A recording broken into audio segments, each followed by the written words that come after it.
all of you. I'm here to deliver some good news. Our Ebola patient is slightly better.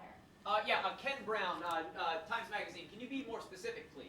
Yes, he's still bleeding from his mouth, eyes, and anus. What? What that sound? But he's slightly bleeding less from all of these orifices. That doesn't sound like too much of an improvement. Please, we need to take note of any progress.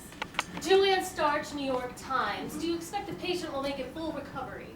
The team is optimistic. Now, the patient is delirious for 15 hours a day. That is down from a grueling 19. That must be a relief. Yes, he spends those extra 4 hours projectile vomiting. What? But he could do something like sleep, is the point. How does this make you optimistic? Well, it's slightly less bad. The viral load is down, still in the billions, though. It only takes one to infect a person. Oh, that's not good news at But all. these particles are not airborne.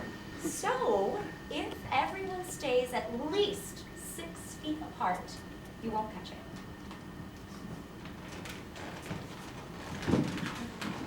Alright, by Cilento, Washington Post.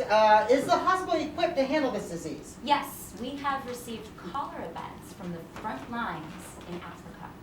What exactly are cholera beds? It is a bed with a hole in it.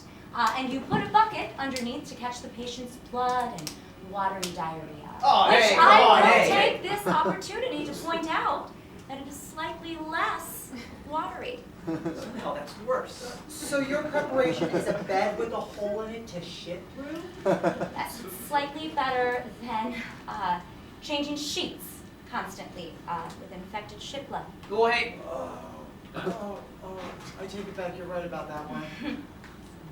Now we heard a rumor of there being a experimental drug that they're working with, right? There is a drug. It's called ZMapp, and it might work. Now, there is only one dose available in the entire U.S. Okay, so will you administer that one dose to the one patient? Oh, no, it's far too valuable to use. Are they making more ZMapp? Yes.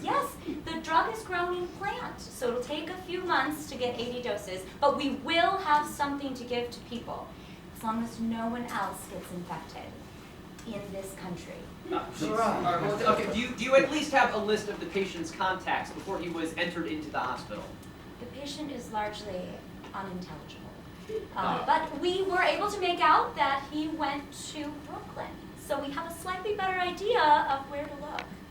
But I will remind you that Brooklyn is still pretty big.